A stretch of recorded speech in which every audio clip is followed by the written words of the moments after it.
Europa, Asia, África, América, Oceanía, a los 5 continentes que se conectan desde ahí. Esto es River Arena, esto es el avivamiento de la calle Broadway. Arriba ese aplauso, tiene que escucharse hasta allá, hasta Chile, hasta Argentina, Alaska, Canadá, hasta Europa, España. Bendito eres. ¿Cómo están? ¿De verdad bien? Recién hablamos, porque esta conexión es después que pasa la alabanza, después que pasa la adoración, después de la sorpresa que tenemos acá. Y siempre dice, transmitan todo, pero hay cosas que son para la casa, hay cosas que se disfrutan aquí, que tienen que ver con la experiencia, así que tienes que hacer planes para venir a conocernos algún día. Mientras tanto, recibimos el mensaje de Dios. ¿Estamos listos para lo que Dios nos va a hablar? Díganme. Amén. Muy bien. Yo creo que te he contado una infinidad de veces que tuve la providencia de Dios, de servir a Dios, de servirlo, desde que tenía unos 19 años, mal, con muchos errores, por supuesto, porque cuando uno es bastante mocoso e inmaduro, mete la pata. Pero comencé a predicar por providencia divina a esa edad, como digo siempre, con muchos errores teológicos, todavía los tengo, pero ahí los tenía más. Más de una vez, insisto, puse a Moisés dentro del arca, le prendí una zarza a Noé, un burro lo tragó a Jonás. Se me mezclaron los animales, los profetas, pero empecé. Y nunca más me detuve hasta la fecha. Y yo realmente me sentía un consentido de Dios en aquel entonces. Sentía que el favor de Dios estaba sobre mi vida, que estaba sobre todo lo que yo tocaba. Tenía la sensación de que nada ni nadie podía detenerme. Me sentía de un modo invencible, me sentía talentoso, diáfano, multifacético. Me sentía que podía hacer cualquier cosa y que Dios siempre me iba a bendecir. Para cuando tenía unos 23 años, me había acostumbrado mucho a escuchar a la gente decirme cuánto Dios me usaba, y empecé a prestarle atención a esos elogios y a esos halagos. Vengo de una estima muy dañada, de un hogar que no apuntaló para sanar mi sentimiento, mi estima, y entonces los primeros halagos que llegan con el ministerio reconozco que me hacían bien. Peor aún, comencé a esperarlos, comencé a ansiarlos. Entonces la gente se me acercaba y me decía, ¡ay, qué talentoso! Pero puede hacer de todo, qué ecléctico, qué multifacético. ¡Ay, tan carismático! Decían las señoras de 60 años. ¡Qué carismático! ¡Ay, podría ser mi nieto! Y yo con toda mi sabiduría de mis 22 años, de mis 23 años, empecé a creerles. Y empecé a pensar, por fin soy alguien. Tengo éxito, me va bien. Cuando ya tenía 24 años, moría porque me invitaran a predicar a congresos importantes. Aparecieron muchos, a esos congresos que aparecían muchos famosos en el flyer, en el afiche. Y mi meta en ese entonces era llenar la agenda de invitaciones, porque sentía que así yo estaba agradando a Dios, que tenía un calendario lleno. Quería fabricar oportunidades, y todo aquello que fabricamos con esfuerzo humano sabemos que no lleva la garantía de Dios. Yo conté esto en alguna ocasión. Pero Dios usó todo aquello, todo eso, para trabajar en mí, para crucificar mis motivaciones equívocas, mi inseguridad. Era un tiempo que necesitaba, porque yo me estaba como haciendo o agarrándome de todos los halagos, de todas las cosas bonitas que me decían. Dicho esto, sé que alguna vez también te conté esta historia a continuación, pero voy a refrescarla a modo de introducción. Como sentía que la gente me decía cosas y yo era jovencito, yo recuerdo estar en un congreso enorme en Santiago de Chile, a los cuales a todos los chilenos les mando un saludo enorme. Cuando te invitan a un congreso de esos enormes, con muchos oradores, tus motivaciones son puestas a prueba, porque en el juego de las comparaciones, mientras mejor le vaya al orador anterior, peor se ve uno. Y mientras peor le vaya a ellos, mejor se ve uno, en desmérito del resto. Ustedes dicen, ¿pero eso ocurre entre cristianos? No, pero ahí sí ocurrió. Porque un orador va detrás del otro. Y te guste o no, el público, cuando tenemos una jornada con varios oradores durante la mañana y luego por la tarde, el público suele comparar, solemos comparar. Y decir cosas como, me gustó el predicador anterior, estaba muy ungido, muy lleno de Dios. A ver, ¿qué tal el que sigue? Entonces el que sigue tiene la presión de que el anterior hizo levitar a las suegras, sanó enfermos, y uno dice, ¿qué hago? Las vuelvo a bajar a la suegra de vuelta, ¿qué hago? Y cada predicador que tomaba el micrófono de algún modo superaba las expectativas del orador anterior. En aquel entonces yo era bastante inmaduro, demasiado inseguro, no quería que a los demás les fuera demasiado bien. Que Dios los bendijera, pero no para decir, qué bruto, cómo los bendice, que los bendijera nomás. Porque me dejaba mal parado. No quería estar a la sombra de nadie. Y menos sumado al aditamento, que era el más joven de todos los predicadores. Y además yo me estaba, insisto, alimentando con los elogios de la gente. Entonces llegó mi turno. En ese entonces se llamaba el Teatro... No, tenía otro nombre, o quizás se llamaba el Teatro Monumental de Chile. Sabrán los queridos chilenos de dónde hablo, ¿no? Hice lo mío, sentí que la gente quedó feliz, prediqué, transmití lo que en ese momento creía que Dios había puesto en mi corazón, pero luego de mi conferencia pasó el siguiente predicador y literalmente me destrozó en público durante la siguiente hora. Él dijo cosas como, no entiendo que en estos congresos serios, y miró a los anfitriones y le dijo, invitan a estos argentinitos sin experiencia.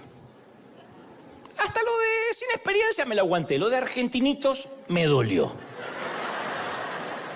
Tenía que haber dicho argentinazos. Luego agregó estos muchachos, literalmente, no estoy exagerando ni un ápice. Estos muchachos, como el que acabamos de escuchar, se creen los grandes ungidos, pero déjenme decirles que en unos pocos años van a ser como la nada. Porque son una moda, porque estos muchachitos son fuegos de artificio que llenan estadio a bases de emociones baratas, etcétera, etcétera. Eso fue lo más suave que dijo esa mañana en Chile, literalmente. Yo nunca había visto tanto antagonismo en alguien. Nunca había visto tanta tirria, en alguien que no me conocía, tanto enojo. No quiero decir odio, pero tanto enojo al menos, ¿no? Fue tan duro, tan explícito, que el anfitrión, el querido Fernando Chaparro, que a lo mejor si está mirando o su familia debe recordar el incidente, aunque pasaron muchos años, Fernando Chaparro estaba al lado mío, me puso la mano sobre mi rodilla y me dice, con su tono chileno, no te preocupes antes que esto va a forjar tu carácter.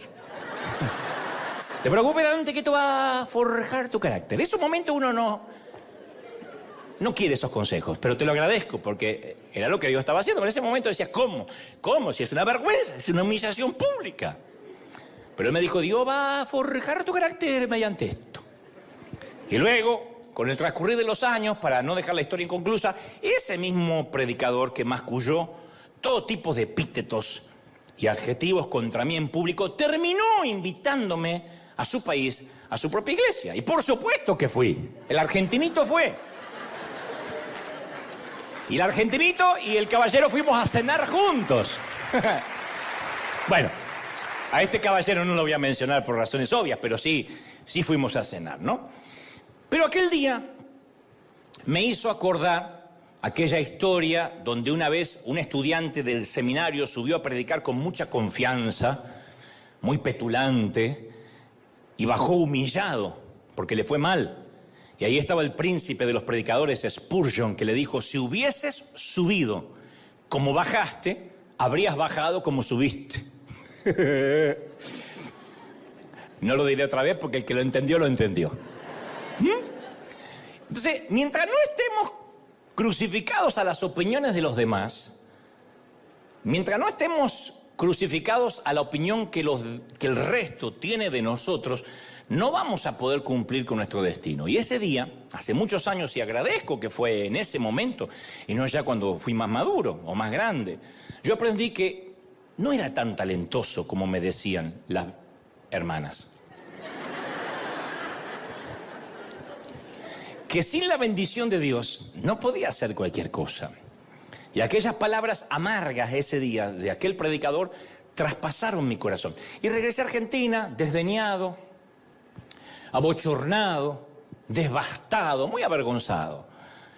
Y aún así fue una suerte de serendipia. Serendipia es cuando uno encuentra algo que no estaba buscando mientras buscaba otra cosa. Yo estaba buscándole al lago de la gente y encontré otra cosa. Por eso digo, fue una serendipia. Fue encontrarse con algo distinto a lo que yo estaba buscando. Y tenía que pasar esa prueba antes de avanzar a la siguiente fase en el camino hacia mi destino. Y me da mucho gusto que Dios no nos reprueba para siempre. A veces imagino, ¿qué tal si ese día Dios hubiese dicho reprobado? Este tipo no sirve. Porque en cuanto lo humillaron en público, se desbastó. Y ya no quería seguir predicando. Yo tendría 0 y tendría un reprobado, una F en todas las páginas de mi vida. Pero cada vez que nosotros fallamos, Dios no nos reprueba, sino pone rehacer, rehacer. Yo tenía una maestra que decía rehacer de vuelta, rehaga, vaya de vuelta, y nos ponía en rojo rehaga. El Señor nos permite volver a tomar la prueba hasta que la pasamos. En la vida con el Señor es así. ¿Por qué? Bueno, porque solamente cuando pasamos bien la prueba es que podemos entrar al destino con Él, el que Él preparó, los sueños que Él planificó para nosotros. Entonces, rehacer. Él tiene una paciencia. Dios usó a aquel predicador para enseñarme que Él no podía confiar en mí, que no me iba a dar Dios más responsabilidad si mi vida estaba fundada en la opinión de la gente, para bien o para mal. No me puede elevar un elogio y destruir una crítica, porque Dios no me puede dar entonces mayor responsabilidad. Si Dios algún día iba a confiarme más, debía forjar un carácter fuerte, por lo menos en lo que respecta a la mirada ajena. Y Él conoce los sueños, conoce las visiones que nos da y sabe el carácter que se necesita para cumplir la obra que nos da. Él te da un sueño y sabe que para eso se necesita un carácter para poder atravesarlo. Entonces puede que tengamos grandes sueños en nuestros corazones, insisto, que Dios mismo colocó allí, pero sin el carácter forjado, sin el carácter labrado por el Espíritu Santo, no vamos a llegar muy lejos. Y yo no era el primer joven que se encontraba aparentemente desviado de un sueño de Dios y con un carácter endeble. No, yo voy a las Escrituras y hace miles de años un joven llamado José también recibe un sueño, una epifanía. Tiene un encuentro con Dios que le cambia la vida. Y la historia está registrada en Génesis 37, que describe cómo José recibe ese sueño, el sueño de Dios, y cómo lo manejó a continuación. Y es fascinante. Yo sé que la historia, algunos la han escuchado desde niños, otros se desayunan con la historia por primera vez, pero es fascinante por lo menos algunos detalles. José, dice de Génesis, cuando tenía 17 años, más inmaduro de cómo Dios me encontró a mí, 17 años apacentaba el rebaño con sus hermanos. Entonces dice la palabra que José trajo, es la primera vez que aparece José y los hermanos en la Biblia. José trajo a su padre malos informes sobre sus hermanos. O sea que era alcahuete también. Chupa media del padre, como dicen en algunos países. Y entonces amaba Israel a José más que a todos sus hijos, porque era el hijo de la vejez. Y como era el hijo de la vejez, lo amaba y le hizo una túnica Hugo Boss de muchos colores. Y vieron sus hermanos, que pues tenía buen gusto el papá de José, y vieron sus hermanos que su padre lo amaba más que a todos sus hermanos, lo amaba por encima del resto. Acá la Biblia no es elegante para decirlo, porque cualquier padre diría, no, yo amo a todos los hijos por igual. Es como decía mi mamá siempre, yo amo a todos por igual. Mentira, la vieja siempre estaba con mi hermano, pero por lo menos es elegante, ¿no? Para hacer política. Acá la Biblia no es políticamente correcta. Dice, no, amaba a José por encima de sus hermanos. Por eso lo odiaban y no podían hablarle amistosamente. O sea que cada vez que le hablaban, le ladraban a José. Y luego agrega las Escrituras, y José tuvo un sueño. Cuyos hermanos no le hablaban nunca amablemente, tuvo un sueño y cuando lo contó a sus hermanos, ellos lo odiaron aún más. Entonces, a pesar de que José, tenía 17 años cuando recibe su sueño, no obstante, no alcanza a cumplir ese sueño que Dios le da hasta que tiene 30. Desde los 17 hasta los 30 pasaron 13 largos años en que José recién empezaría a dar los primeros pasos del sueño que Dios le dio hacia su destino. Dios tenía que tratar con el corazón de este muchacho antes de que cumpliera el sueño que Dios le había dado. Y la Biblia dice que José apacentaba el rebaño con sus hermanos y, como te dije, trajo un mal reporte de sus hermanos al padre. Y yo pensaba, porque se nos escapa ese episodio, ¿por qué trajo un mal reporte de sus hermanos?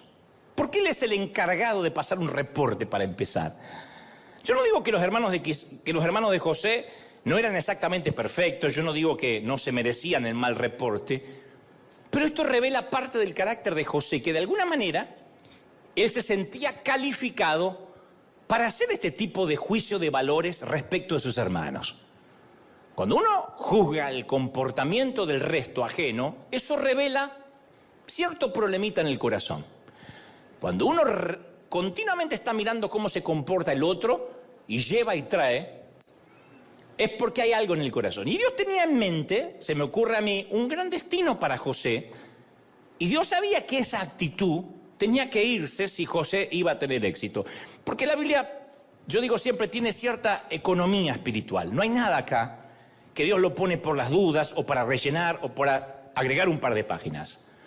Todo tiene cierta economía. Se llama economía creativa. Nuestro cuerpo tiene cierta economía creativa. No te da un riñón por las dudas. Si el corazón se te arruina y se te tapan las arterias, empieza a usar el que tienes de repuesto. No hay nada de repuesto en nuestro cuerpo. Todo tiene una economía creativa que debemos cuidar. No tenemos nada que sobre.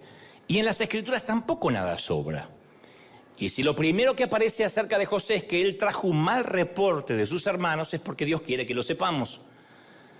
Entonces yo me pregunto si este era un alcahuete, si este era un chismoso del padre, ¿por qué Dios le daría un sueño tan grande a alguien tan joven?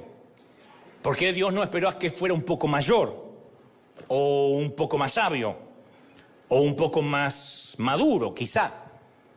Y a mí se me ocurre que Dios lo moldeó a Josué por años para que él estuviera con el carácter necesario para alcanzar ese sueño. Porque nunca hay que olvidarse de la promesa de Filipenses 1:6. El que comenzó en vosotros la buena obra, la perfeccionará hasta el día de Cristo Jesús. Él no te deja. Alguien tiene que aplaudir más que eso si dice, sí, Él está tratando conmigo. ¡Aleluya! Él no te deja, no nos deja hasta que no haya terminado. Ahora, a veces parece que estamos atrapados entre un sueño que Dios nos da y el destino. Entonces ahí es cuando uno dice, ¿por qué estoy atrapado? ¿Por qué si tengo un sueño? ¿Por qué siento que Dios me inspiró, me equipó, me da tanto deseo de hacer cosas y todavía no las estoy haciendo? Parece que uno queda atrapado en el tiempo, en un bucle de tiempo. Pero no es que estamos atrapados, sino que Dios está trabajando en nuestro corazón y nuestro carácter. Y vamos a seguir pasando determinadas pruebas de manera crónica y repetitiva, solo que en niveles diferentes de la vida. Es similar a las matemáticas en la escuela. Las matemáticas, uno las rinde en tercer grado, hace la prueba y dice, bueno, ya nunca más voy a estudiar matemáticas. No, en cuarto grado vuelve matemáticas. En quinto grado regresa matemáticas y cada vez más difíciles. Con esas cuentas y esos problemas que nunca yo pensé que me iban a servir para algo y de hecho nunca me sirvieron para nada. Nunca entendí en qué me sumaría en la vida. Se van a revolcar mis maestras en la tumba. Pero ¿de qué serviría en la vida aprender un problema de regla de 3 compuesta? Pero bueno, tenía que estudiar. Y yo decía, ya terminé matemáticas. Y en sexto grado volví a matemáticas. ¿Por qué? Porque en diferentes niveles uno va aprendiendo otros conocimientos. Entonces la buena noticia es que cada vez que pasamos una prueba con Dios, recibimos un nuevo nivel de responsabilidad. Un nuevo desafío en cuanto a lo que Dios nos confía. ¿Me están siguiendo, sí o no? A medida que vamos pasando. Pero con cada nuevo nivel de responsabilidad enfrentamos un nuevo nivel de prueba en el área del orgullo, en el área del carácter. Por eso hay un pequeño consejo que aprendemos de la vida de José. Cuando recibes un sueño de Dios, lo primero que tienes que hacer, no hagas como José o como este servidor, cierra la boca, no lo cuentes. Cuando Dios te dé un sueño, te lo voy a decir en español del Cervantes, cierra la jeta. Dile al que está a la derecha y a la izquierda, cierra la jeta si Dios te dio algo. No lo cuentes. No lo cuentes. José cometió el error de contarle a los hermanos y los hermanos lo odiaron aún más. Dice que lo odiaban por causa de sus sueños y de sus palabras. De sus sueños y de sus palabras. O sea, no eran solamente los sueños de José lo que alteraba, lo que ofendía a los hermanos, sino la manera en que hablaba de esos sueños. Para el que no conoce la historia, José tiene unos sueños donde aparentemente la metáfora es que sus hermanos y su padre se inclinaban ante él. Cosa que iba a pasar cuando él luego estuviese en el segundo lugar al lado del faraón. Pero él lo cuenta y lo habla, era bocón porque tenía algo de sangre hispana, José, lo cuenta y dice, no sabés lo que Dios me va a dar. Entonces, y eso hizo que lo odiaran más. Si queremos avanzar hacia nuestro destino, cosa que yo aprendí tarde, uno tiene que aprender a cerrar la boca, que es la prueba más difícil. Es lo más difícil. El problema parece que está centrado en la boca, pero en realidad empieza en el corazón. Porque Jesús dijo en Mateo 12:34, porque de la abundancia del corazón habla ¿qué? La boca. Y en Mateo 15:18 dice, pero lo que sale de la boca proviene del corazón. Y eso es lo que contamina al hombre. De modo que si tenemos problemas con lo que sale de nuestra boca, necesitamos echar un vistazo dentro de nuestro corazón, no es solo la boca. Porque si el orgullo está en nuestro corazón, tarde o temprano va a encontrar la manera de salir por la boca y se va a notar, porque somos seres comunicacionales. Entonces, una razón por la cual tenemos esa tendencia al orgullo es que a veces intentamos tratar con el fruto en lugar de llegar a la raíz. Cuando vemos el fruto del orgullo, cuando vemos que metemos la pata, sí, somos tocados por Dios, sacamos unas tijeras y podamos las hojas, quizá arrancamos alguna que otra ramita y decimos, me tengo que cuidar de no decir. Le conté al padrino que me compré una camioneta y mirá la cara que hizo, la próxima vez me callo la boca. Le conté a fulanito que Dios me bendijo con una casa y me miró con una cara de asco, no sé, lo tenía que haber contado, ¿para qué lo puse en Instagram? Y creemos que es cambiar un modo de vida, cambiarle el fruto. Pero si no tratamos con la raíz, va a continuar apareciendo en nuestras vidas, retrasando nuestro destino. Hay una raíz de orgullo que tiene que ser podada. De otro modo, vamos a seguir luchando en ese área. La raíz es la inseguridad. Cuando yo comencé, no era orgulloso, era inseguro. Y la inseguridad se ve como orgullo. Yo quería recibir halagos no porque era un orgulloso, aunque ustedes digan, y sí, argentino. No, yo quería recibir halagos porque era inseguro. Sé que los argentinos tenemos fama de agrandados, pero no crean eso.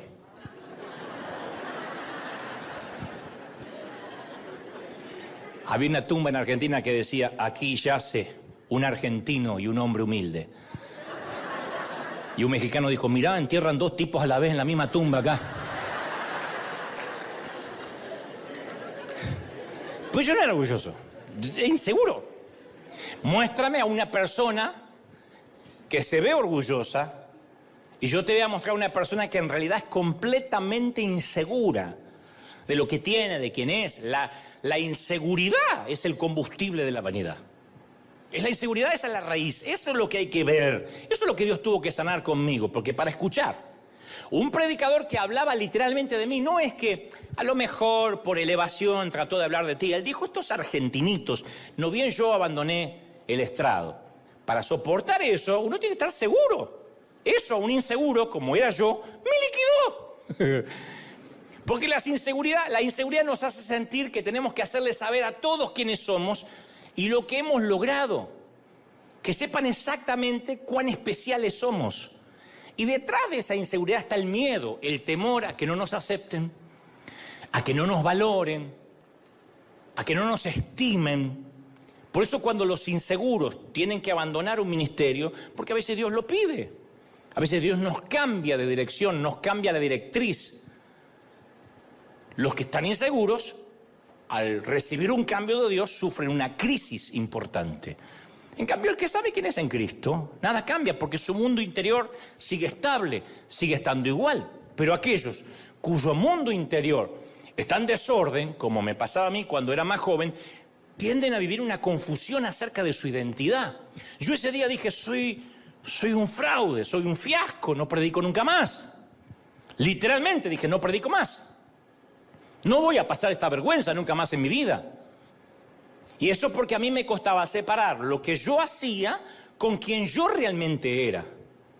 Entonces, cuando uno no lo puede separar, no podemos creernos nosotros, bajo ningún punto de vista, que somos tan exitosos y somos tan felices como mostramos en Instagram o en las redes. Nosotros no somos una foto con filtro. Nosotros tenemos arrugas, varices, estrías, celulitis. Que no se vean es otra cosa. Pero no somos lo que mostramos en las redes. Cuando olvidamos quiénes somos, comenzamos a distorsionar nuestra verdadera identidad. Y eso es porque tomamos identidad, asignamos identidad respecto a lo que hacemos. Pero hay un defecto en esa lógica. Que nuestros logros no son lo que nos hacen valiosos. Lo que hacemos para Dios no nos hace valiosos. Los sueños, aunque provengan de Dios, no nos dan valía, no nos definen. Lo que nos define es que somos hijos del Rey comprados por la sangre de Jesucristo. Hagamos o no hagamos. ¿Lo crees de verdad, sí o no? Esa es nuestra identidad. Eso es quienes somos. ¿Quién eres? Alguien comprado por la sangre de Cristo. Entonces uno tiene que afianzarse.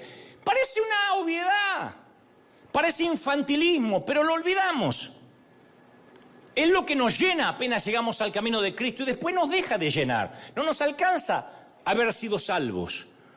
Pero uno tiene que afianzar, fundamentar su identidad en eso. ¿Me están siguiendo, sí o no?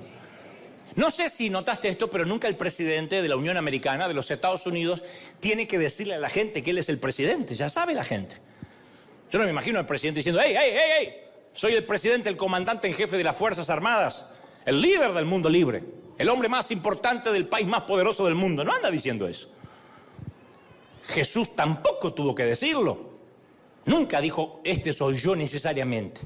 Cuando Satanás tienta a Jesús en el desierto, lo primero que hace Satanás es tratar de poner duda respecto a su identidad.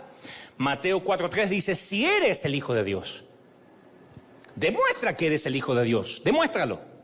Y tienta a Jesús para que hiciera algún pequeño milagro. Si eres el Hijo de Dios, pasó lo mismo en la sinagoga. Si eres el Mesías, repite lo que oímos que hiciste en las bodas de Caná. Pero Jesús le responde al enemigo, escrito está, escrito está, escrito está. No le dijo, claro que soy el Hijo de Dios. ¿Qué te pasa, flaco? ¿Sabes quién soy yo? Agua, aceite líquido. Te voy a decir un par de cositas de quién soy yo. No le dijo eso. En lugar de eso nos dio un hermoso ejemplo de seguridad. Él se afianzó en la sencilla verdad de las palabras de su Padre. Y todo lo que espera de nosotros cuando somos tentados por la inseguridad es volver a lo que nuestro Padre ha dicho de nosotros y apoyarnos en esa verdad. ¿Qué dice Dios que eres? ¿Quién dice Dios que soy? Jesús no tenía nada que probar acerca de sí mismo. Por eso hay dos armas poderosas, dos armas que yo aprendí con dolor y te las voy a regalar por la misma ofrenda. Las dos armas, mira, saber quiénes somos y saber quiénes éramos. Eso es el remedio contra la inseguridad. Saber quiénes somos y saber quiénes fuimos. Primero hay que saber quién uno es. Es fácil estar seguro porque nuestro Padre dice que nos ama y me importa un cuerno si los demás lo saben o no. A mí el Señor me ama. ¿Cuánto te ama, princesa, el Señor? ¿Te importa un cuerno que ni tu marido lo sepa? ¿Cuánto te ama el Señor? ¿Cuánto te ama, príncipe, el Señor? Eso te afianza, ¿sí o no? Esa es la muerte del 50% de la inseguridad. El otro 50% es recordar quiénes éramos antes de que Él nos adoptara. Porque no nacimos en el palacio. A ver, nadie nació en Buckingham acá. Vinimos al mundo como mendigos, simple plebeyos de una aldea perdida. Pero el rey nos vio por la ventana de su castillo, se enamoró de nosotros, se vistió como un indigente, se metió en la aldea para ganar nuestros corazones. Y cuando ganó nuestro corazón, nos llevó adoptados al castillo como hijos de Dios para siempre. Entonces esto me lleva a la conclusión de que sin Él tampoco somos nada. ¿Está claro? Sin Él no somos nada. Jesús lo dejó claro en Juan 15:5. Separados de mí, nada podéis hacer. Nada. Está bien, te diré quién eres, pero recuerda que sin mí tampoco eres. Y eso termina de quitar la inseguridad. Dos verdades que me dan una sensación de seguridad increíble. Yo digo, yo sé quién soy en el Señor, pero cuando me empiezo a sentir el tapón del océano, o la última Coca-Cola del desierto, Dios me dice, recordá, flaco, quién eras. Porque yo soy el que te di la nueva identidad. Entonces es maravilloso, porque a partir de que uno sabe de dónde viene y hacia dónde va y quién es mientras tanto, uno puede llegar a un lugar lleno de extraños y no sentir la necesidad de demostrar quién es. Uno se siente más importante que cualquier actor, que cualquier ganador del Nobel, del Pulitzer, porque era mendigo, Dios me hizo príncipe, sé quién soy y eso hace que yo camine pechito de paloma por la vida, como caminaba Maradona, así, seguro de mí, sabiendo de dónde Dios me sacó. Entonces, no tenemos que buscar el sueño, sino al dador del sueño que nos da la identidad. Y cuando uno tiene identidad se sana, la inseguridad se va. Porque cuando uno se enamora del sueño, te diré lo que pasa. Yo me había enamorado del sueño y cuando uno se enamora del sueño, uno va a pasar una larga temporada, long time. Me siento Maldonado metiendo palabritas en inglés. Salud. Vamos a pasar una larga temporada en el pozo. Oigan, vamos a pasar una larga temporada en el pozo, cuando uno en la cisterna, cuando uno se enamora de los sueños. Porque Génesis 37, 17 dice, cuando ellos lo vieron de lejos, los hermanos, el padre manda a José y dice, anda a ver tus hermanos qué están haciendo, tráeme un reporte. Y este dice, sí, y va a traerlo. Cuando ven de lejos, tramaron contra él para matarlo. Y se dijeron unos a otros, ahí viene el soñador. Así que vamos a matarlo, vamos a arrojarlo a uno de los pozos y diremos, una fiera lo devoró. Después interviene otro hermano llamado Rubén y le dice, no lo matemos. Vamos a hacerle creer a papá que está muerto, pero no le quitemos la vida, lo tiraron en el pozo. Y yo siempre he escuchado cómo se ha demonizado a los hermanos de José, porque arrojaron al niño en un pozo. Pero dicen que es sinvergüenza, qué canallas. Y no desestimo lo que hicieron. Estoy consciente que le tenían envidia. La envidia es como la mujer que ronca. Más vale despertarla que sentirla.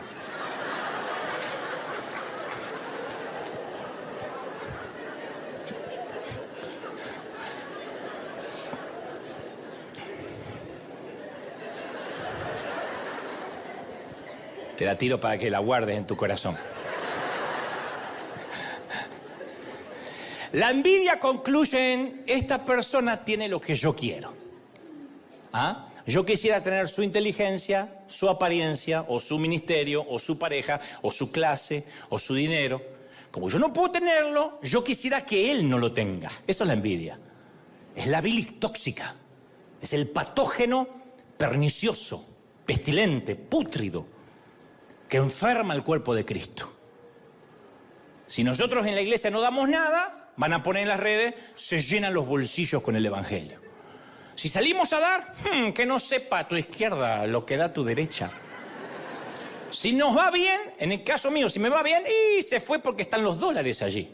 Si me va mal, eso le pasa por irse. Entonces, envidia es el deseo no consumado, sumado al resentimiento. No nos gusta ver en el fondo a alguien que le vaya demasiado bien en desmérito de nosotros. Y más si a él le va bien en algo que nosotros fracasamos, o lo que es peor, en aquello que nunca intentamos siquiera hacer. Y el apóstol Pablo dijo, alégrense con los que están alegres. Uno diría, ¿de verdad necesitamos ese consejo casi básico? Alégrense con los que se alegran, lloren con los que lloran, dijo Pablo. Sí, es necesario ese consejo. Porque la envidia hace llorar, me hace llorar cuando otros se regocijan. Y me hace regocijar cuando otros lloran y le va mal.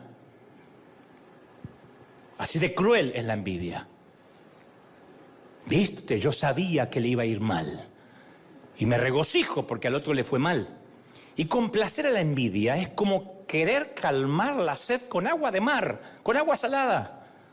No obstante, cierro el paréntesis de la envidia de los hermanos de José, yo por un ratito quiero ser el abogado del diablo y defender un ratito a los hermanos de José, o al menos demostrar que no son tan culpables como se ve a primera vista de las desgracias de José. Primero hay que convenir, a ver si estamos de acuerdo en esto. No voy a insultar vuestra inteligencia, así que sé que van a entenderme. Hay que convenir que no podemos avanzar hacia nuestro destino al menos que salgamos de un pozo, del pozo en el que caímos. Los hermanos de José lo meten en un pozo. No lo matan, lo tiran allí y le hacen creer al padre que murió. Ahora, si queremos salir de los pozos de la vida, es importante entender por qué caímos en el pozo, si no, no vamos a salir. Hay muchas razones por las que terminamos en pozo. No importa en cuántos pozos estés ahora. Podrías estar, de hecho, en varios pozos a la vez. Podrías estar en un pozo respecto a tus finanzas. Nunca sales de ahí. Siempre endeudado. Pagando el mínimo de las tarjetas y viendo qué impuesto vas a pagar, cuál no pagas, cuál es el servicio que no te cortan sin pagar. Podrías estar viviendo en un pozo en el matrimonio, en algo que no se arregla nunca. En un pozo en el ministerio. No ves fruto a pesar de años de esfuerzo. O en un pozo en tu salud. Sales de algo y te metes en otra cosa. Terminó la tos y empieza la fiebre. Terminó la fiebre y te descubren otra cosa. Y sientes que estás en una cisterna en cuanto a tu salud. Entonces, señores, la pregunta no es si Dios puede librarnos o no del pozo. La pregunta es si comprendemos antes que nos libre por qué caímos en el pozo. Y ustedes dirán, ¿y por qué voy a caer? ¿Porque mis hermanos me tiraron? Y esa mentalidad de víctima que se adopta en la actualidad es culpar siempre a los demás de nuestros problemas. Y entonces le damos a los demás la autoridad para sacarnos del pozo. Si los demás fueron culpables de tirarme ahí, son los únicos que también pueden sacarme de ahí. Le estoy otorgando un poder al otro cuando me pongo en víctima. Si fue tu esposo, tu esposa quien te lastimó y la culpa es de él, entonces le estás dando un poder que así como te lastimó es el único que podría sanarte.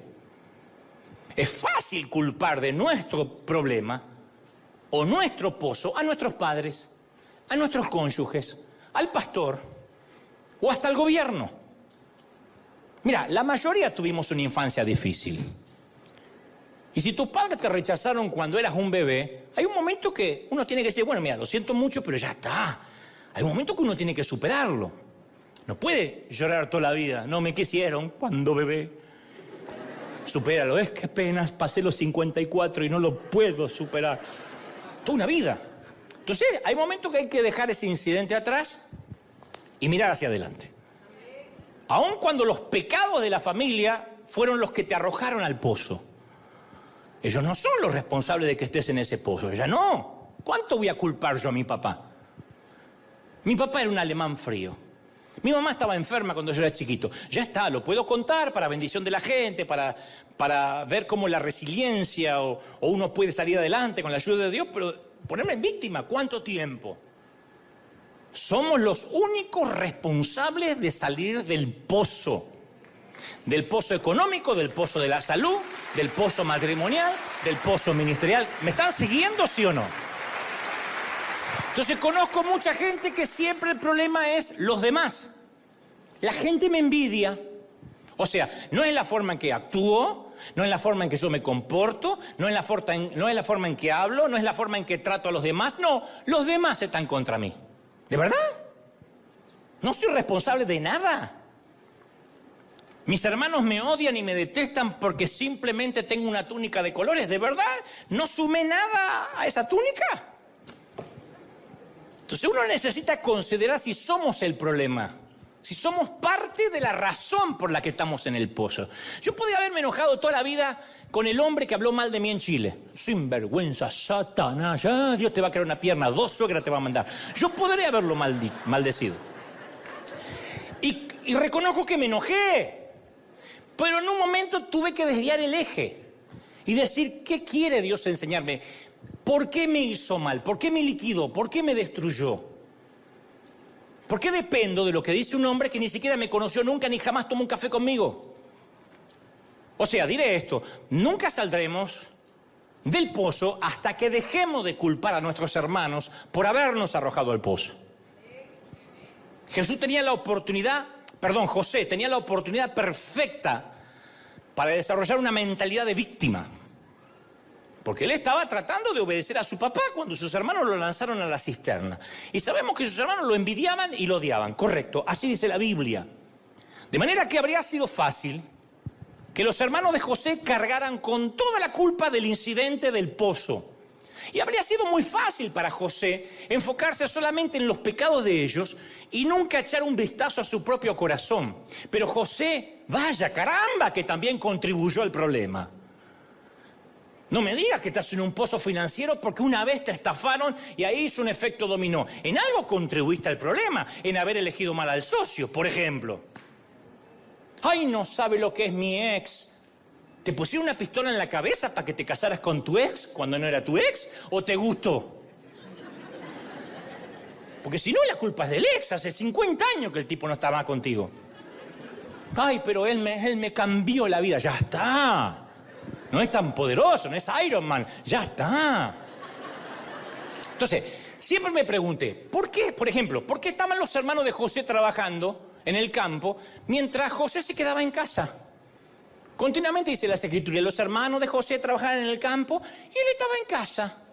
Ay, porque era un nene, 17 años, pelos en las patas tenía el tipo, 17 años. ¿Qué estaba jugando con los jueguitos? Te voy a contar otro secreto que aprendí de la peor manera.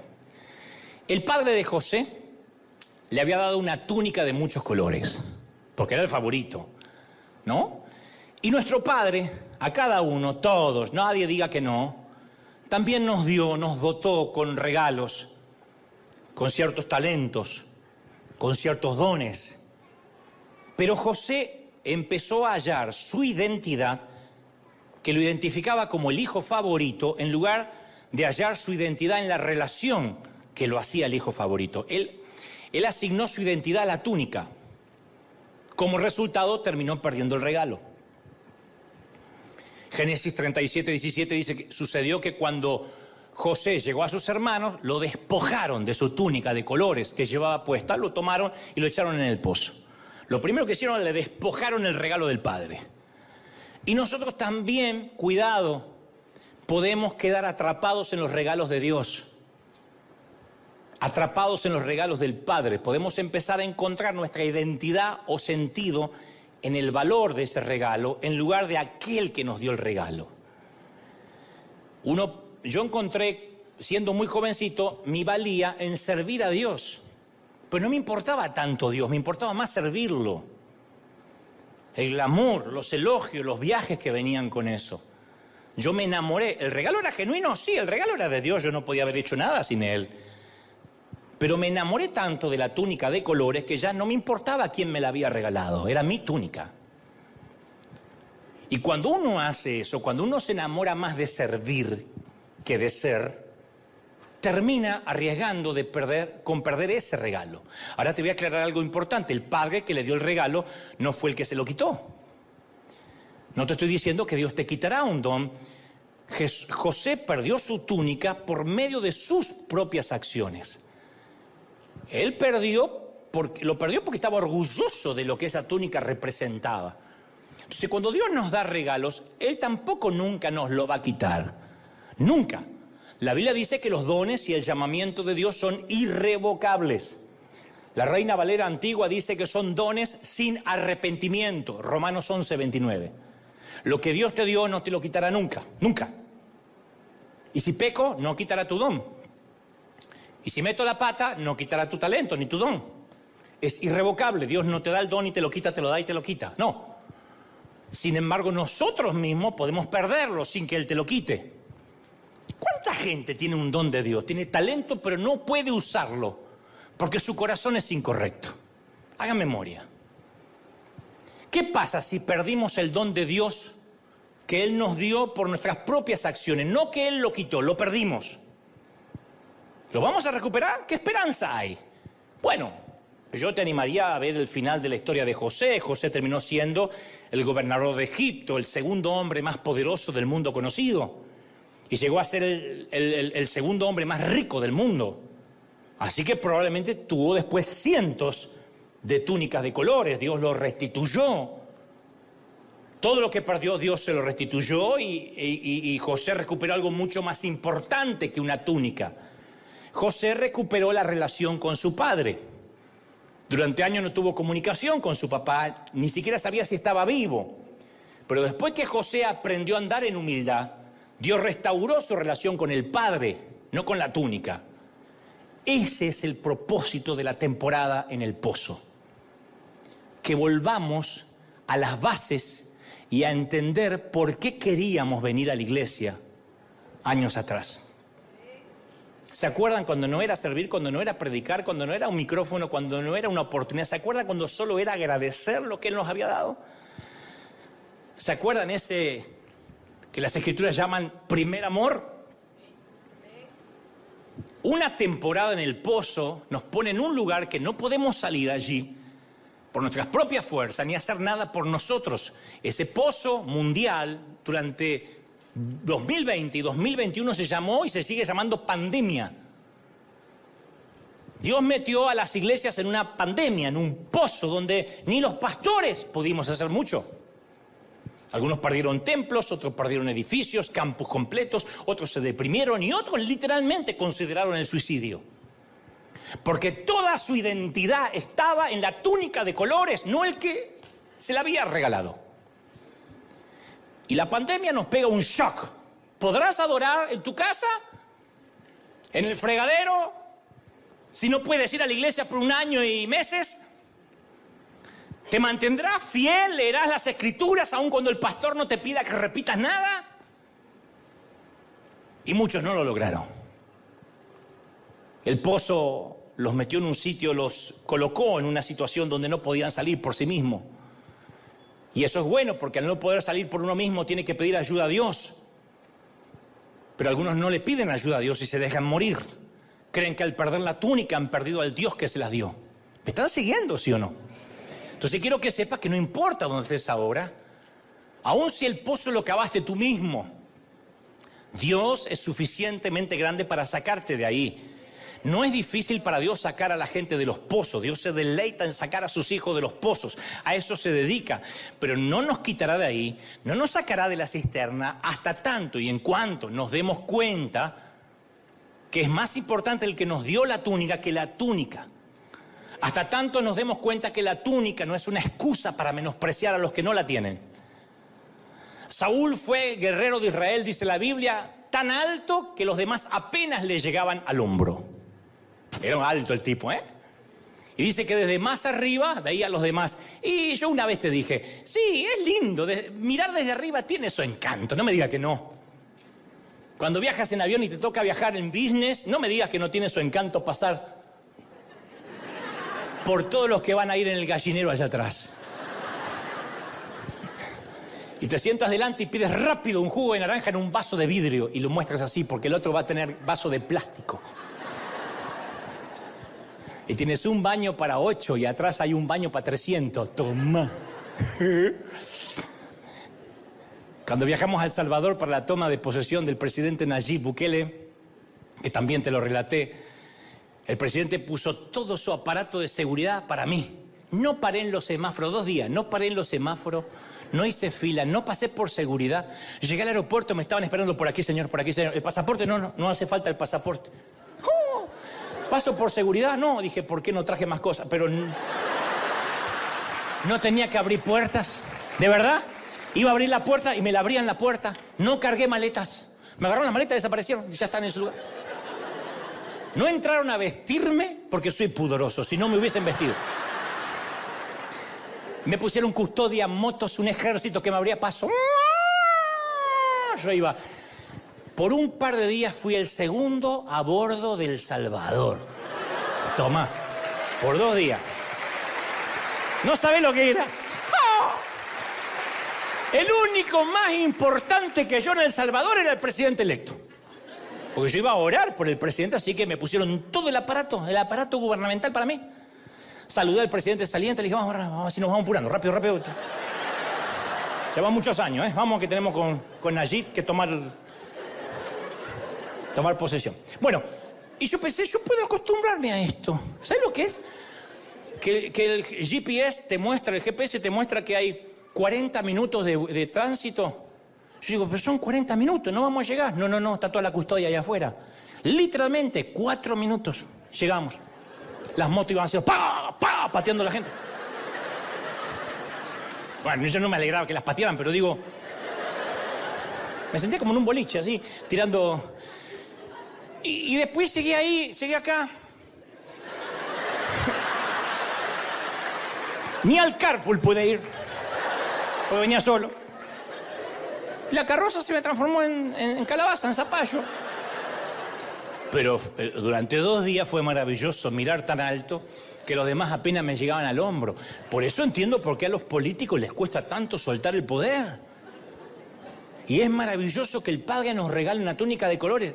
Es maravilloso. Pero la arrogancia es un equipaje que no podemos llevar. Y conste, Dios no desaprueba la arrogancia, ¿eh?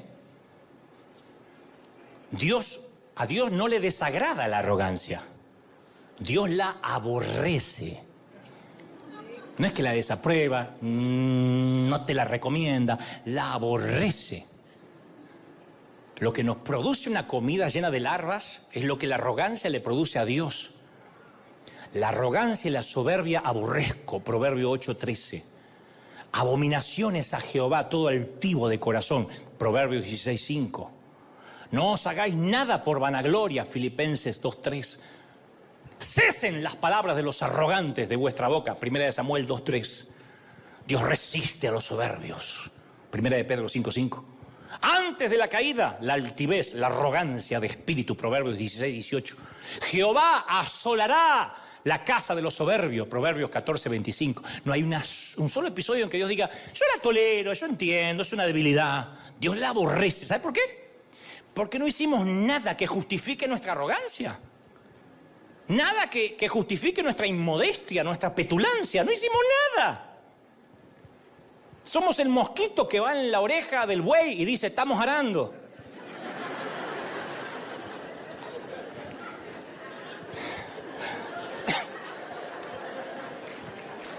O que va en la oreja del elefante y se los pasamos por arriba. No le dan premios al lienzo que el pintor usa. No hay un Pulitzer para la tinta que utilizó el periodista. No hay diplomas para el escarpelo que usó el cirujano. Son instrumentos. Nunca le van a entregar un premio Nobel a un escarpelo, a un bisturí. ¿Por qué? Porque no somos merecedores del aplauso, somos los instrumentos. Y no es que Dios tiene un problema de ego, porque a veces lo pintamos como que a Dios le cuesta compartir su ego. Nosotros tenemos el problema de ego. 2 días yo estaba en El Salvador y me quería ser salvadoreño. Yo digo, yo no, nunca más tránsito. ¿Sabes lo que es nunca más tránsito? Decía, quiero tal cosa. Había 4 personas que me la traían. Maravilloso, 2 días. Y me sentía DiCaprio en el Titanic.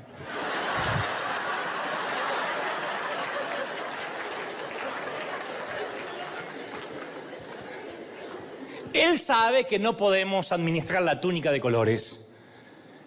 Él sabe que el elogio nos atrofia el cerebro y torpemente pensamos que se trata de nosotros y olvidamos que somos polvo, que somos rescatados del pecado. Por eso dije, a ver, te va a sanar quién eres en Dios, perfecto, pero también tienes que recordar quién eras sin Dios. Porque cualquiera que se enaltece será humillado y el que se humilla será enaltecido, San Lucas 14:11. Entonces, con la misma intensidad que Dios aborrece la arrogancia, ama la humildad. Le da honra, dice, a la honra la precede la humildad. Le da sabiduría, dice, a los humildes, con los humildes está la sabiduría. Nunca van a ver ustedes un tipo sabio y orgulloso. Porque si es sabio y orgulloso, alguna de las dos cosas son falsas. Es como decir, es reggaetonero y hace buenas letras. Una de las cosas son falsas, o no es reggaetonero o las letras no son de él. Le da dirección, enseñaré a los mansos su carrera. Le da gracia, Dios le da gracia a los humildes. Le da belleza, dice, hermoseará a los humildes con la salvación.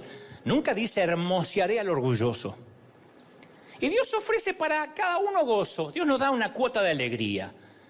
Pero como una vez te conté, uno puede ir a un congreso, a un concierto, conforme lo que te gusta presenciar, y tener el gozo del oyente.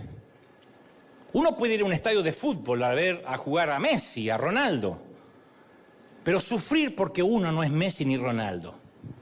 O compartir el gozo del jugador o del orador. Uno puede ir a un congreso profético, a una iglesia y decir, yo quiero ser como él, o como ese cantante.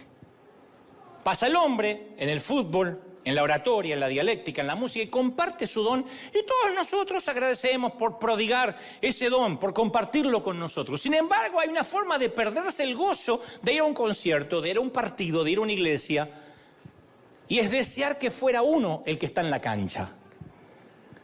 Y capaz que algún día voy a estar en la cancha jugando, pero ahora no es mi temporada. Y te lo digo por experiencia. Yo iba a grandes cruzadas y las disfrutaba, pero después me amargaba porque yo quería ser el predicador y Dios tenía que tratar con ese corazón equívoco. Porque uno se empieza a comparar con la alegría que tiene Él.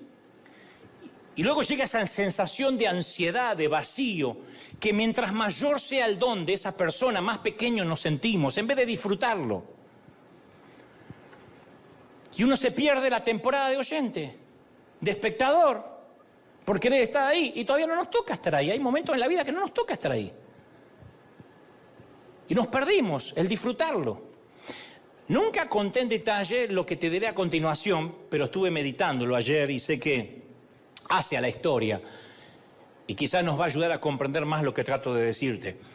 Hace unos años comisionamos a alguien para que trabajara a mi lado y al principio este caballero no cabía en su agradecimiento. Fue hace muchos años. Lo que él dijo fue, solo espero estar a la altura de tamaña responsabilidad. Estar al lado tuyo, trabajar, no sé si lo lograré, pero haré mi mayor intento. Y con el correr de los meses, ni siquiera los años, yo empecé a notar que él solía maltratar a otros. Y eso no lo aprendía de mí. Tengo muchos errores, pero no soy un maltratador. Ni siquiera alguien que trata a la gente con lo que se llama ahora destrato, que es ignorar. Pero no era lo peor que él maltrataba a gente, sino que yo notaba que lo disfrutaba. Que la cuota pequeña de poder que tenía, que manejaba, lo estaba afectando. Y luego empecé a notar cómo su carácter iba mutando y entonces más tarde empezó a ocultar información, que es la manera que tienen las personas inseguras de manipular al entorno. Si yo me voy, esta computadora no la maneja nadie, nadie sabe cómo encenderla. Si yo me voy, nadie tiene la llave de este sitio. Si yo me voy, la caja fuerte la tengo yo. Si yo me voy, dicen que la información es poder. Y entonces empezó a tener secretos, a usar contraseñas que solo él conocía, a pedirle a mi entorno que no me contaran todo lo que estaba sucediendo en el campus. Y un día, él estaba muy malhumorado, maltratando gente delante mío. No eran empleados de él, no eran subalternos que dependían de él. Así que decidí confrontarlo, lo invité a sentarse dentro de mi automóvil porque estábamos lejos de la oficina y le dije, no nos vamos a ir de aquí hasta tanto me digas qué está pasando en tu corazón. Mira, yo he notado que has cambiado notablemente, que no eres el mismo hombre que yo conocí hace unos años atrás. Quiero saber si soy yo el culpable. Y entonces hubo un largo silencio, seguido por un suspiro eterno, y yo creí que confesaría algún pecado oculto. O quizá me diría que necesitaba una mejora en su salario. Pero nada, ni en 1.000.000 de años me preparó para lo que iba a decirme. Nunca olvidé aquel momento porque fue como un low motion, en cámara lenta. Me dijo, ¿quieres que realmente te abra mi corazón? Le dije, nada me gustaría más. Y te doy mi palabra que puedes decirme lo que sea. Y entonces lo escupió. Me dijo, no sabes lo duro que es para mí y para mi esposa trabajar en la iglesia y ver que el que aparece en la página web eres tú. No estaba listo para eso. Y Dios sabe que estaba completamente absorto, pasmado. Nunca nadie me había planteado algo así, de esa índole. Y le dije, pero vos sabés que te estoy pagando para que hagas tu trabajo, ¿no? ¿Estás consciente que además yo aquí soy el pastor? Perdón por ser tu pastor. Y él solo me repitió, mis parientes a veces me preguntan qué hago y no tengo nada para mostrarles. Tú no sabes lo duro que es que mi foto no aparezca en la web. Le digo, sí, aparecen varias fotos. No, en la página principal. Y ese día se rompió algo para siempre entre nosotros, porque ese mismo día supe que no descansaría hasta tener su propia foto, su propia página web, sus propias redes sociales. Me dijo, sueño con mi ministerio, yo tengo mi logo, tengo mi jingle, y solo temo que si abro mi iglesia, tal vez toda tu gente se vaya conmigo y no quiero hacerte eso. Era surrealista. Más un chiste malo que surrealista. Le dije, mi gente no es mi gente. Si Dios quiere que se vayan contigo o con Matusalén, que se vayan. Yo no morí por nadie. Yo no morí en la cruz por nadie, así que no es mi gente. No son mis hijos. Tenía un logo, un jingle y un corazón equivocado. Y la gran tragedia es que algunos prefieren ser la estrella de un equipo perdedor que el mediocampista de un equipo ganador. Cabeza de ratón en vez de cola de león. Increíble.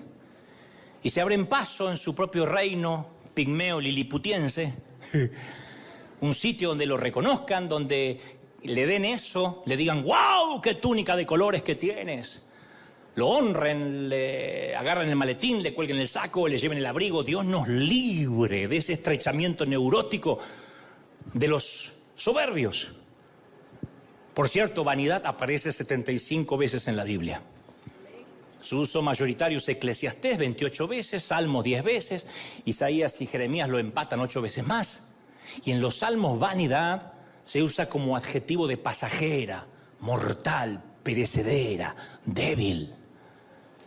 Por eso me viene a la mente la escena de la película de Al Pacino que interpreta a John Milton, o el mismísimo Lucifer, que luego de cuando parece que su víctima logra escapar de sus tentaciones, Al Pacino interpretando genialmente a Lucifer, mira a cámara, sonríe y dice, vanidad, definitivamente mi pecado favorito.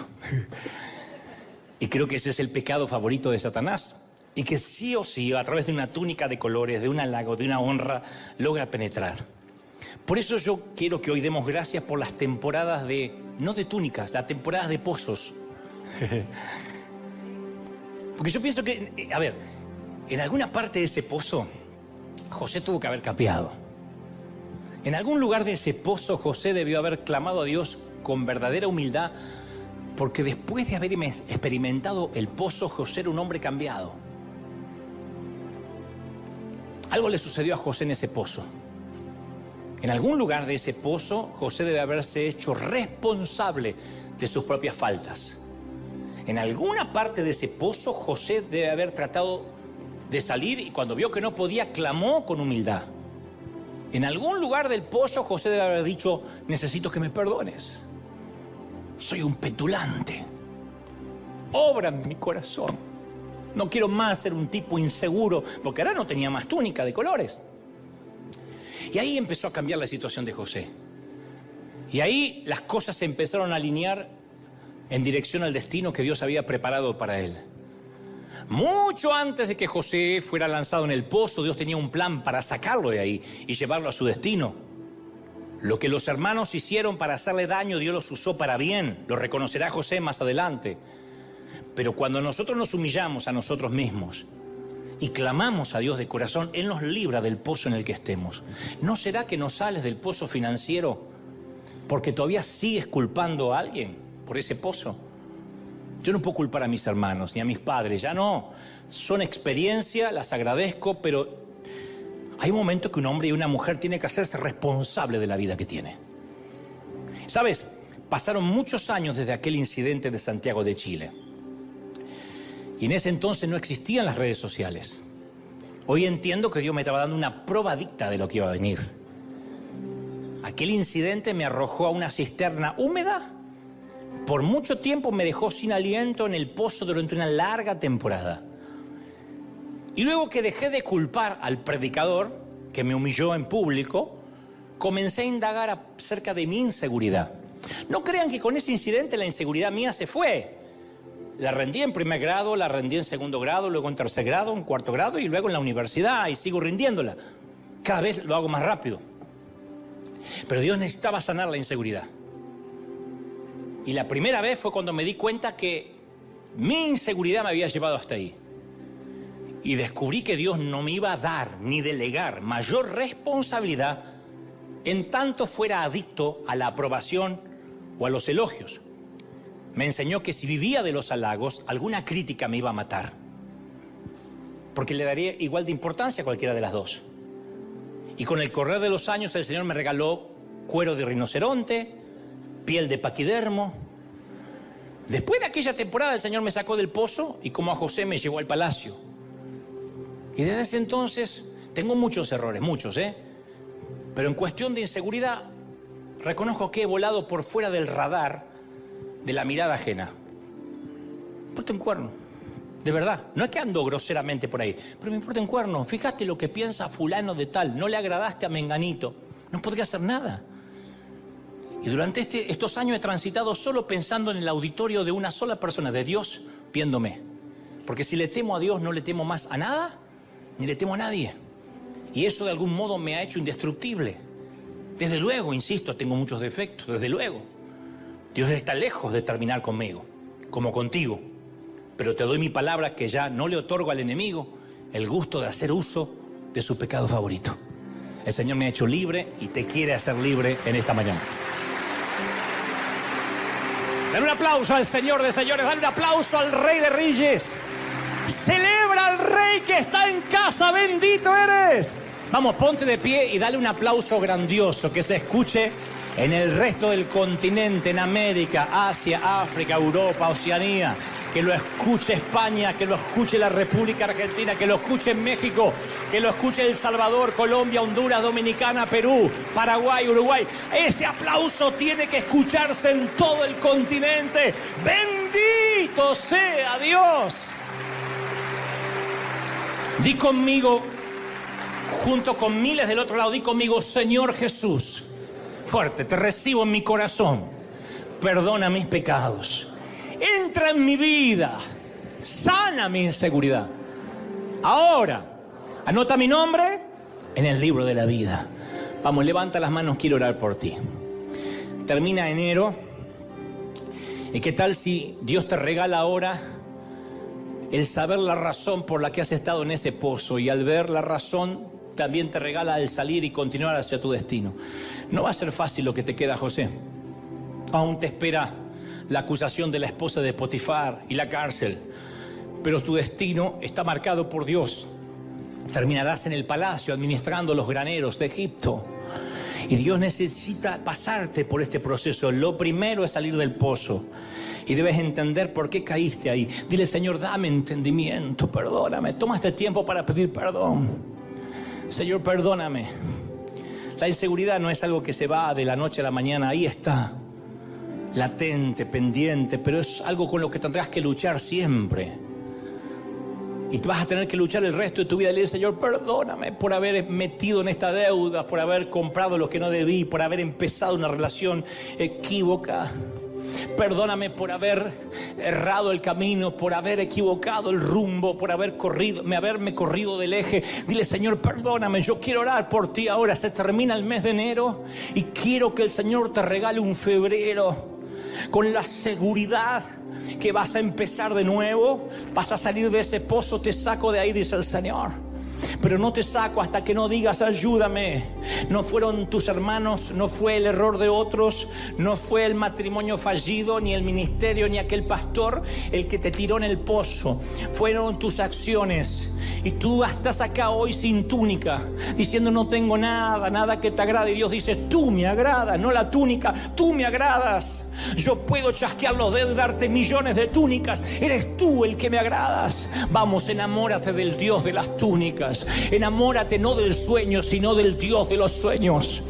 Oro por los miles que están del otro lado mirándome, que están enamorados de sueños, de estadios, de escribir libros, de llegar a los medios de comunicación. Y el Señor me dice, tienes que arreglar tu corazón, porque mientras que estés más enamorado del éxito que de las almas, yo no te abriré las puertas. No es un logo, no es un jingle, no es una propia iglesia, no es aparecer, es saber que eres sano, que eres bendito en tu identidad conmigo, en que yo te saqué, en que yo te quité de la aldea y te di identidad. vida. Y ahora esa identidad te santifica, esa identidad te solidifica, esa identidad te sana la estima. Recibe, recibe, recibe. Levanta las manos y bebe. Últimos minutos, pero no me quiero ir sin que esta presencia del Señor lo llene todo. Forever lover. In the depths of the darkest night, your love shines through, a guiding light. With every heartbeat I feel your grace. In your warm embrace I found my place. Darling, don't cry, don't shed a tear, for I'll be your fortress, I'll always be near. Though storms may rage and oceans may roar, I'll stand by your side forevermore. Through the trials and the tests we face, our love will endure, it cannot be erased. So dry your eyes, my love, and take my hand. Together we'll conquer. Momento a momento, minuto a minuto, que sientas que Dios está hablando y algo está ocurriendo en la atmósfera. Y que cosas que ojo no vio, ni oído yo, ni han subido a tu corazón, Él tiene preparado. Pero tu sueño, óyeme, se ha detenido a causa de que la temporada del pozo se hizo más larga de lo que Dios tenía planificado. Es mayor el tiempo que estás en esa cisterna de la que Dios quería. Pero tú no has salido porque has culpado a quienes te arrojaron ahí. Ahora libérate de ellos. Dile: Señor, yo estoy aquí por mi propia cuenta. Yo estoy aquí por mis errores. Y cuando digas eso, yo te aseguro que seguirá el proceso hacia el palacio. El Señor te sacará de ahí.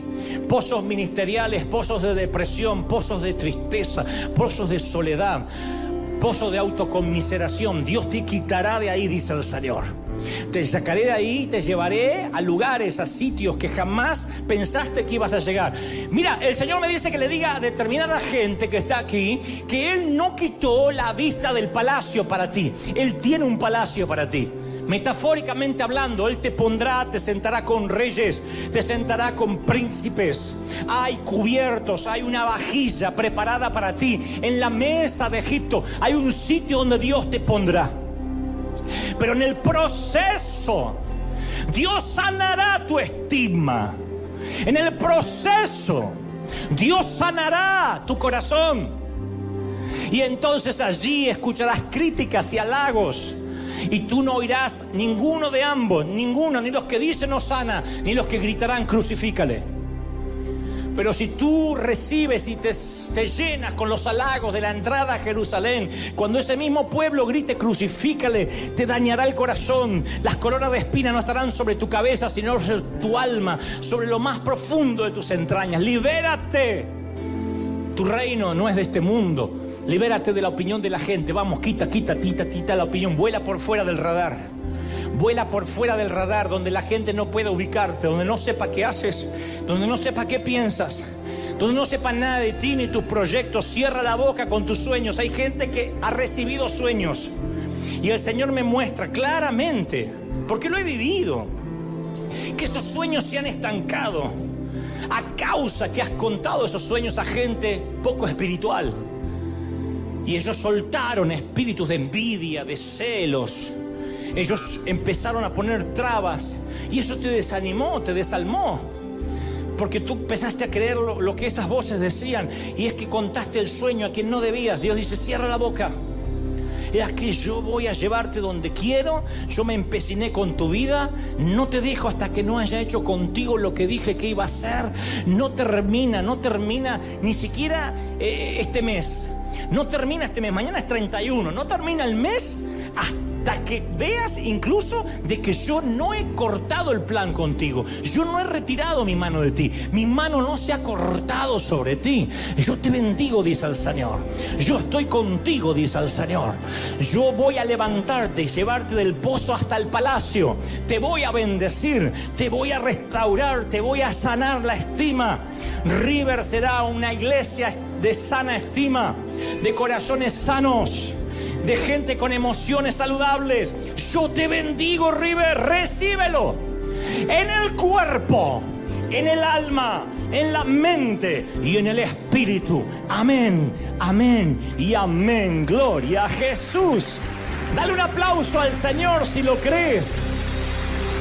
Y al resto del mundo, firme como talón de oso. Nos vemos. ¿Cómo te ama el Señor? Nos vemos el domingo que viene. Chao.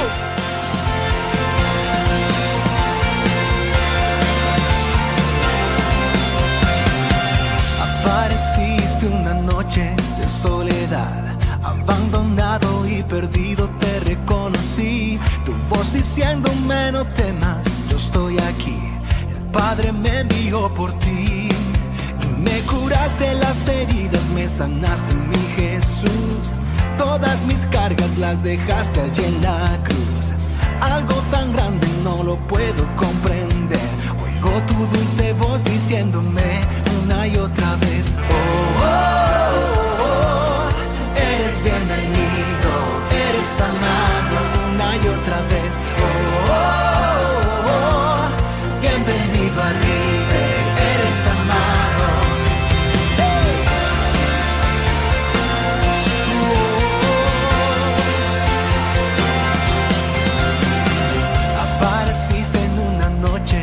Soledad, abandonado y perdido te reconocí. Tu voz diciéndome no temas, yo estoy aquí. El Padre me envió por ti. Y me curaste las heridas, me sanaste, mi Jesús. Todas mis cargas las dejaste